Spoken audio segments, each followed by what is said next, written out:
The Enigma Machine. Welcome to the world of the World Wildlife Fund, WWF. This is a famous group that works hard to protect our planet. They do many things, but one of their jobs is to clean up the ocean. They focus on parts of the sea where people have left old fishing nets. These nets are sometimes called ghost nets. Do you know why? It's because they can be very dangerous for sea animals, even when no one is using them. WWF is a group that works all over the world. They want to keep the environment safe and clean for all of us, including the animals that live in it.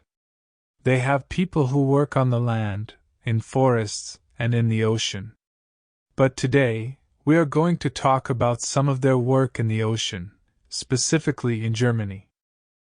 In a place called the Baltic Sea, on the coast of Germany, WWF has been doing some important work. They have hired a team of divers. Divers are people who put on special suits and equipment to go underwater. These divers have a special job. They look for ghost nets. Ghost nets are old fishing nets that have been left in the water. Maybe the people who were using them forgot about them, or maybe they didn't want them anymore. But for whatever reason, these nets are now lying on the bottom of the sea, and they can cause a lot of problems. Fish, seabirds, and other sea animals can get stuck in these nets. They can't get free, and so they can't eat or swim away from danger. This is why WWF is working hard to remove these nets. Not long ago, these divers were working in a place called Gelting Bay. This bay is near a city called Flensburg. While they were diving, they found something very unusual. It was an object that looked like an old, rusty typewriter. The divers were curious about this strange object, so they brought it up from the bottom of the sea. Later, they found out that it was not a typewriter at all. It was something much more interesting. It was a machine called an Enigma cipher machine. An Enigma machine is a very special type of machine. It was used a long time ago to send secret messages. People would type in a message, and the machine would change the letters around to make the message secret. Then, the message could be sent to someone else, who could change the letters back to read the message. This was a very exciting find for the WWF divers. Not only were they doing important work to protect the sea animals, but they had also found a piece of history. In the next sections, we will learn more about this invention and why it was in the Baltic Sea.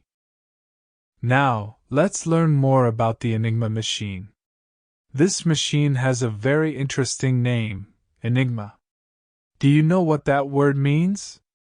In English, enigma means something that is mysterious or difficult to understand. This is a good name for this machine because it was used to make messages that were very hard to understand, unless you had the right tools. The first Enigma machine was made by a German company in the 1920s. That was a long time ago, almost 100 years ago. The machine was designed to help people send secret messages. These messages were written in a code that was almost impossible to break. That means it was very hard for someone to understand the message unless they had one and knew how to use it. During the Second World War, from 1939 to 1945, it was used a lot by the German Army, Navy, and Air Force. They used it to talk to each other without their enemies knowing what they were saying. This was very important in a war, where having a secret can give you a big advantage. The Enigma machine was not like the computers we have today. It was more like a very complicated typewriter. It had a keyboard, like a typewriter, and it also had up to 8 rotors or wheels. These rotors had slots for the letters of the alphabet around the edges. When someone wanted to send a secret message, they would type it on the keyboard. The rotors would turn and mix up the letters, creating a code. Each day, the people using the Enigma machines had a special key. This key told them which rotors to use and how to set them. After each message was sent, the settings were changed. This made the code even harder to break. When a message was received, the person with the Enigma machine would use it to decode the message. That means they would use the machine to change the code back into normal letters. This way, they could read the message. The German military leaders believed that their Enigma messages were safe. They thought that even if an enemy found the message, they would not be able to understand it.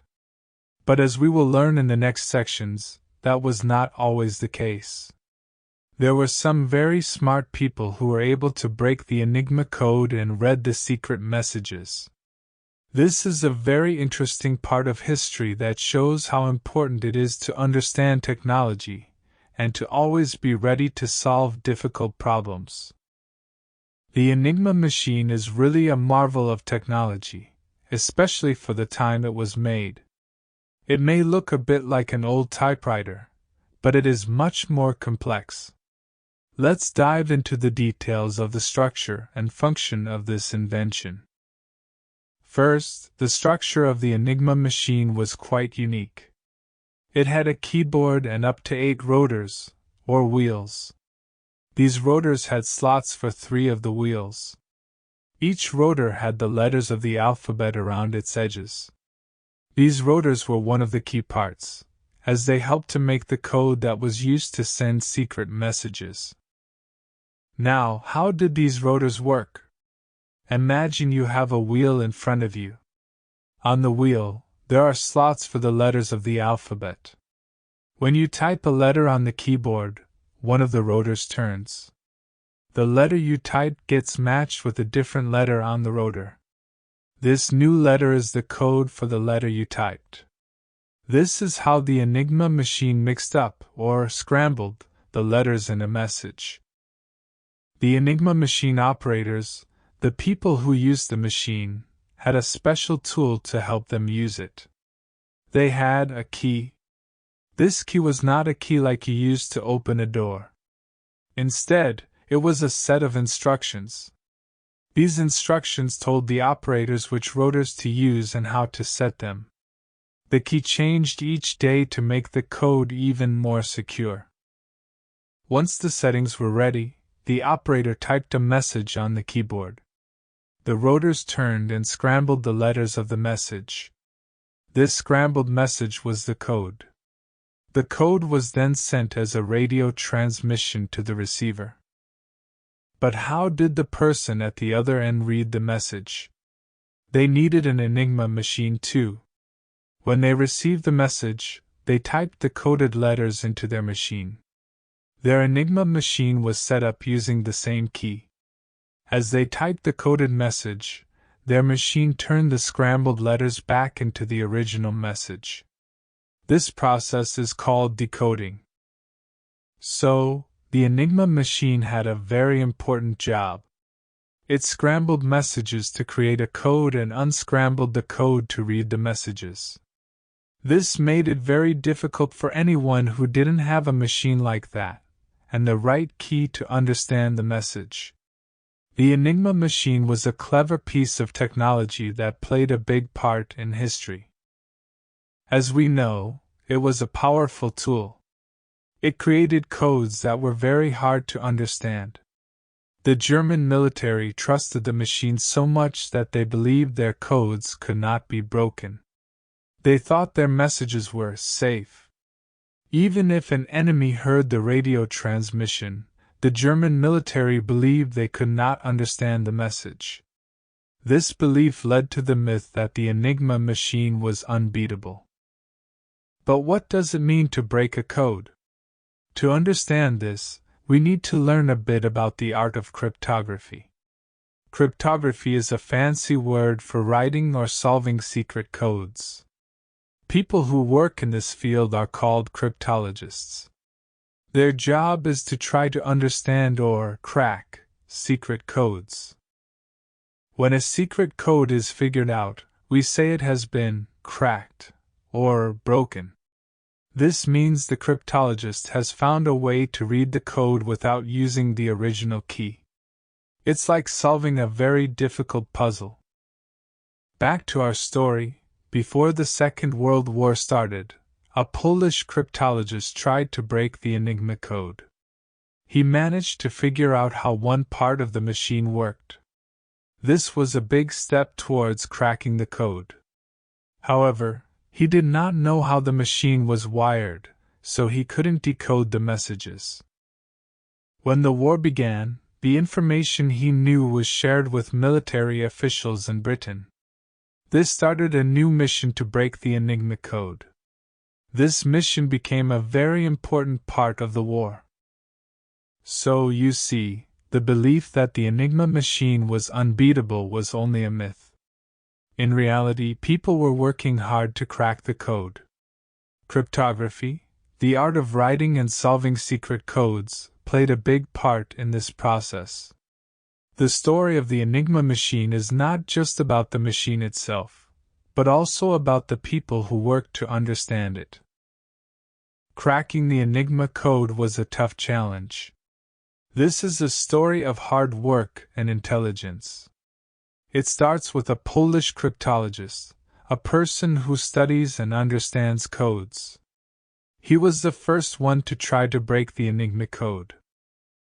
This Polish expert was able to figure out how one part of the Enigma machine worked. This was a big achievement. It was like finding a key to a very difficult puzzle. However, there was still a problem. He did not know how the Enigma machine was wired. This means he did not understand the connections inside the machine. Because of this, he couldn't decode the messages. Decoding means changing a coded message into normal language that we can understand. When the Second World War started, Germany and Russia invaded Poland. This was a very difficult time. But the work of the Polish cryptologist did not go to waste. His findings, or the information he discovered about the Enigma machine, were given to British military officials. The British officials understood how important this information was. It was like getting a treasure map. So, the information from Poland traveled all the way to Britain. The work to crack the Enigma code continued there. This shows how international cooperation can play an important role in solving problems. In the end, the efforts of the Polish cryptologist, though not entirely successful, laid the groundwork for further attempts to break the Enigma code. His work, coupled with the efforts of British officials, led to a turning point in the history of the Second World War. As we will see in the next chapters, the Enigma code was not unbeatable after all. The story continues in a place called Bletchley Park, in Britain. Here, the British made a big effort to break the Enigma code. The operation was so secret that it was not known to the public for a long time. Bletchley Park was not just an ordinary place. It was a big house in the countryside. It became the center of a very special operation. Here, the British gathered a group of expert puzzle solvers. These were people who were very good at solving difficult problems. They came from different backgrounds. Some were mathematicians, some were chess players, and others were experts at solving cryptic crosswords. Cryptic crosswords are puzzles where you have to guess the words from tricky clues. One of these puzzle solvers was Alan Turing. He was a brilliant mathematician. He was also one of the first computer scientists. A computer scientist is a person who studies computers and how they work. Turing was very important in the operation at Bletchley Park. Working together, this team of puzzle solvers did something amazing. They cracked the Enigma code. This was a huge achievement. It was like opening a locked door that no one else could open. Cracking the Enigma code had a big impact on the war. It allowed the British military to know what their German rivals were planning to do. This was a big advantage. For example, they could track German submarines. These submarines, also known as U-boats, were a threat to British supply ships. After the Enigma code was broken, the British knew where the submarines were. So, they could guide their supply ships away from these dangerous areas. This shows how important the work at Bletchley Park was. It helped to protect many lives and contributed to the success of the British in the war. In the end, the secret operation at Bletchley Park shows us the power of teamwork and problem solving. It also reminds us that no puzzle is too difficult to solve if we work together. While the hard work was happening at Bletchley Park, it was very important to keep everything secret. It was like a magic trick that the British didn't want anyone else to see. If the Germans found out that the British had broken the Enigma code, they might change the code or stop using the Enigma machine. This would make all the hard work at Bletchley Park useless. To keep the operation safe, the British gave it a secret name. They called it Ultra. This name was only known by a small number of people. It was so secret that not even the British soldiers who were fighting in the war knew about it. They just noticed that they started to win more battles and didn't understand why. This was because the British commanders, who knew about Ultra, could use the information from the decoded messages to make better plans. The people who worked at Bletchley Park also had to keep their work secret. They could not tell anyone, not even their families, what they were doing. They had to say that they were doing ordinary jobs, like office work. This shows how serious the British were about keeping Ultra secret. For many years, the secret stayed safe. But in the 1970s, long after the war had ended, the secret activities at Bletchley Park were finally revealed. People were surprised to learn about the important work that had been done there. Some historians, who study the past, now believe that Ultra helped to end the war sooner. They think that it may have shortened the war by 1 or even 2 years. Today, Bletchley Park is a museum. People visit it to learn about the history of the Enigma machine and the people who broke its code. It is a reminder of a time when secret codes and clever puzzle solvers helped to win a war. But it also reminds us of the importance of secrets, and how keeping them can sometimes be as important as solving them. Now that we know about the Enigma machine and how it was used, we might ask ourselves, why was the machine found by the divers in the Baltic Sea, near Flensburg? Flensburg was a place where German naval ships were based during the war. When the war was over, and Germany had lost, many ships and submarines were ordered to go to Flensburg. The captains of these ships and submarines had Enigma machines on board. They didn't want the British or the Americans to take these machines. They wanted to keep them secret. So, what could they do? One theory is that they decided to throw the machines overboard into the sea. This would be a good way to hide the machines and keep them safe. Another theory is that some captains decided to sink their own ships, which is called scuttling. This would also hide the machines because they would be at the bottom of the sea, inside the sunken ships. After the war, many Enigma machines were lost or destroyed. But not all of them. About 20,000 were made before and during the war. Today, about 50 of them can be seen in museums around the world. Others are owned by private collectors, who like to collect rare and interesting things. The machines are very valuable. A few years ago, one Enigma machine was sold at an auction in Romania for €45,000, which is the same as $55,000. In America, another one was sold for even more money, $547,500. This was a record price. This machine was special because it had slots for 4 rotors, not just 3. This made its codes even harder to crack. The Enigma machine that was found by the divers in Gelting Bay is not going to be sold, though. It is going to be cleaned and repaired, or restored. Then, it will be put on display in a local museum. People will be able to visit the museum and see the machine. They will be able to learn about its history and how it was used. This will keep the story of the Enigma machine alive, so that future generations can learn from it. What will happen to the Enigma machine found in the sea by the divers at Gelting Bay? The answer to that question is quite interesting. The machine is now old and damaged from spending many years underwater. But even though it's not in the best condition, people still think it's very important. They believe it's a piece of history that needs to be saved. Therefore, plans are in place to restore the machine and then show it to the public in a museum.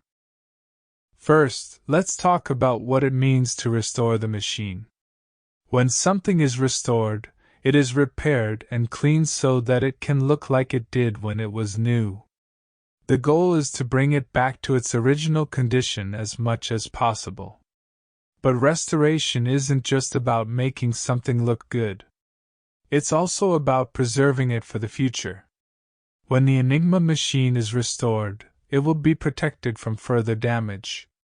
This will help to ensure that the machine can be appreciated by future generations. The process of restoring the Enigma machine will be handled by experts. These are people who have a lot of experience working with old and delicate objects. They will use special tools and techniques to carefully clean the machine and fix any parts that are broken. They will be gentle with the machine to make sure they don't cause any more damage. It's a difficult job, but these experts are up to the task. Once the Enigma machine has been restored, the next step is to put it on display. This means that it will be placed in a museum where people can come and see it. The museum will be in the local area, close to where the machine was found. This is a great way to honor the history of the machine and the role it played during the Second World War. The Enigma machine will not just be sitting there for people to look at, though. The museum will also provide information about the machine and its history. There might be signs or screens that explain how the machine works, who used it, and why it was important. Visitors might even be able to participate in interactive exhibits that help them understand the process of encryption and decryption.